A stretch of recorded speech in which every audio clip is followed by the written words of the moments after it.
Channel of Vadodara. Dabhoi તાલુકાના ઢાઢર નદીના કિનારે આવેલા બનૈયા ગામના લોકો પીવાના શુદ્ધ પાણી માટે વલખા મારી રહ્યા છે। મળતી માહિતી અનુસાર ડભોઈ તાલુકાના ઢાઢર નદી કિનારે આવેલા બનૈયા ગામે છેલ્લા ઘણા વર્ષોથી પીવાના શુદ્ધ પાણીની સમસ્યા છે। ત્યારે મહિલાઓ દ્વારા નદીના કિનારે જવા માટે ખાડા ટેકરા કોતરવાળા રસ્તેથી જીવના જોખમે નદીમાંથી પાણીની અંદરથી પગપાળા પસાર થઈ સામે કિનારે જઈ રેતીમાં કોવારી ખાડો ખોદી પીવાનું શુદ્ધ પાણી મેળવતા હોય છે। સરકાર દ્વારા એક બાજુ મોટી મોટી જાહેરાતો કરવામાં આવે છે અને નલ સે જલના દાવા પોકળ સાબિત થઈ રહ્યા છે। મજૂરી અને ગરીબ વર્ગના લોકો આ ગામમાં મોટે ભાગે રહેતા હોય છે। ત્યારે રોજિંદા પીવાના પાણી માટે નદી અને કોતરમાં અવરજવર કરતી મહિલાઓની સલામતી કેટલી તેવા પ્રશ્નો પણ ગ્રામજનોમાં ઊભા થઈ રહ્યા છે। જીવના જોખમે પાણી માટે નદી પાર કરીને પાણી લેવા જતી મહિલાઓનો આક્રોશ જોવા મળી રહ્યો છે।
ડભોઈ તાલુકો બનૈયા ગામ છે। અમારે પાણીની તકલીફ છે। ગામમાં લાઈન પણ સારી નથી અને નદીમાં પાણી લેવા આવીએ છીએ। નદીમાં મગર છે અને કેળ પાણી ઉતરી ટેકરા ઉતરીને પાણી લેવા આવીએ છીએ। રેતીમાં ખાડો ખોદીએ છીએ અને ખાડો ખોદીને બેડા ભરીને જીવની જોખમમાં પાણી લઈને પીવા માટે અમે આવીએ છીએ।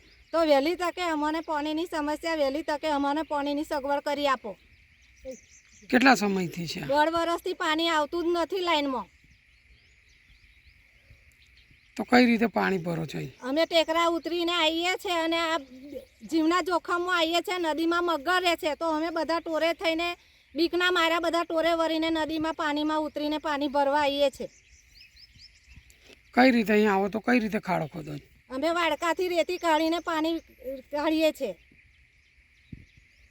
ડભોઈ તાલુકાનું છેવાડાનું ગામ પાણીના પ્રશ્નને લીધે માતા અને બહેનોએ નદીમાં પાણી ઉતરીને ગઠુંસમા પાણીમાં નદીમાં આવી 3-4 ફૂટનો ખાડો વાડકે ખોદીને પાણી ભરવું પડે છે અને નદી ક્રોસ કરવી પડે છે। મગરના ભયના ઓથાર નીચે આ પાણીનો જીવના જોખમે સંઘર્ષ કરવો પડે છે, જેના પ્રશ્ન માટે અમે આ ભલામણ કરી રહ્યા છે કે વહેલામાં વહેલો આ પ્રશ્નનો હલ આવે. કેટલા સમયથી ગામમાં પાણી બંધ? 1.5 વર્ષથી પાણીનો પ્રશ્ન છે સાહેબ.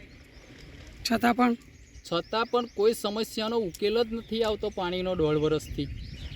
હવે તમારી શું માંગ છે? અમારી માંગ તો એટલી જ છે કે જલ્દીમાં જલ્દી આ નિરાકરણ આવે. ડભોઈ તાલુકાનું બનૈયા ગામ છે. પાણીની સમસ્યા છે અમારે. તો અમારે પાણી કે 1.5 વર્ષથી પાણી નથી આવતું. અમારે તો ટેકરા ઉતરીને નદીમાં પાણી ભરવા આવવું પડે છે. અમારે પીવાનું પાણી મીઠું લેવા હોય તો મગરનો પણ ડર રહે છે અમને. ટેકરા ઉતરીને આવીએ છીએ ખેડ પાણી ઉતરીને. ગામમાં પાણી આવે? ગામમાં પાણી નથી આવતું. નરમાં 1.5 વર્ષથી પાણી નથી આવતું. અહીં આવીને કઈ તરફ પાણી કાઢો? અમે ખાડો ખોદીને પાણી લઈએ છીએ. વાડકે પાણી ભરીએ છીએ અમે. કેવી રીતે આવો બધા ગામવાળા થઈ? ગામવાળા આવીએ, આગળ પાછળ બધા આવીએ, જેમ પાણીની જરૂર હોય એમ આવે બધા. તો સુમસામ જગા છે તો કઈ રીતે આવે? ભેગા થઈને આવે છે? ભેગા થઈને જવું પડે ને. મગરનો ડર લાગે એટલે ભેગા થઈને જવું પડે અમારે. એકલ ડોકલ તો અવાય ને અમારથી. નદીમાં રહીને આવવાનું? હા, નદીમાં રહીને આવવાનું. તો હવે તમારી શું માંગ છે? અમારી માંગ છે કે પાણીની અમને સુવિધા કરી આલો અમને. પાણી છે